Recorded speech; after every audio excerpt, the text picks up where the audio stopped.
1929 की शुरुआत तक भगत सिंह एक ऐसी योजना बना रहे थे जो महज एक हमला नहीं बल्कि एक वैचारिक विस्फोट हो। ब्रिटिश सरकार दो काले कानून लाने की तैयारी में थी, पब्लिक सेफ्टी बिल और ट्रेड डिस्प्यूट बिल। इनका मकसद मजदूरों के हड़ताल करने के अधिकार को छीनना और क्रांतिकारियों को बिना ट्रायल के जेल में डालना था। HSRA की गुप्त बैठक में भगत सिंह ने प्रस्ताव रखा कि हमें दिल्ली की सेंट्रल असेंबली में बम फेंकना चाहिए। पहले आजाद और अन्य साथी इसके खिलाफ थे क्योंकि वे भगत सिंह जैसे कीमती दिमाग को खोना नहीं चाहते थे, लेकिन भगत सिंह अड़े रहे। उन्होंने तर्क दिया कि आंदोलन को एक ऊंचे मंच की जरूरत है जहां से हमारी आवाज पूरी दुनिया सुन सके। जैसे ही बिल पास करने की घोषणा हुई, भगत सिंह उठे और उन्होंने खाली बेंचों की ओर एक बम फेंका। धमाका, पूरा हॉल धुएं से भर गया। लोग जान बचाकर भागने लगे, लेकिन भगत सिंह और दत्त अपनी जगह से टस से मस नहीं हुए। उन्होंने दूसरा बम फेंका और हवा में सैकड़ों पर्चे उछाल दिए। पूरा हॉल एक गूंज से थर्रा उठा जो आज भी भारत के आसमान में गूंजती है।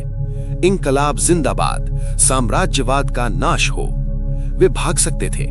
धमाके के बाद मची भगदड़ का फायदा उठाना उनके लिए आसान था, लेकिन उन्होंने अपनी पिस्तौल मेज पर रख दी और अपने हाथ ऊपर कर लिए।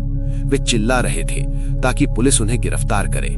वे चाहते थे कि ये मामला अदालत में जाए, जहां वे दुनिया को बता सकें कि उन्होंने बम क्यों फेंका। उनके द्वारा फेंके गए पर्चों की पहली लाइन थी, बहरों को सुनाने के लिए धमाकों की जरूरत होती है। उन्होंने साफ किया कि उनका मकसद किसी की जान लेना नहीं था। बम कम क्षमता वाले थे और जानबूझकर खाली जगह पर फेंके गए थे। गिरफ्तारी के बाद भगत सिंह को दिल्ली की जेल में रखा गया। यहां से शुरू हुआ उनका असली संघर्ष। पुलिस ने उनके पीछे सैंडर्स हत्याकांड के तार जोड़ने शुरू कर दिए, लेकिन भगत सिंह शांत थे। वे जानते थे कि अब उनके पास वो मंच है जिसका इस्तेमाल वे भारत की सोई हुई आत्मा को जगाने के लिए करेंगे। अदालत में जब उनसे पूछा गया कि क्रांति से उनका क्या मतलब है, तो उन्होंने ऐतिहासिक जवाब दिया। क्रांति का मतलब अनिवार्य रूप से सशस्त्र संघर्ष नहीं है। क्रांति से हमारा तात्पर्य है अन्याय पर आधारित वर्तमान व्यवस्था में तब्दीली।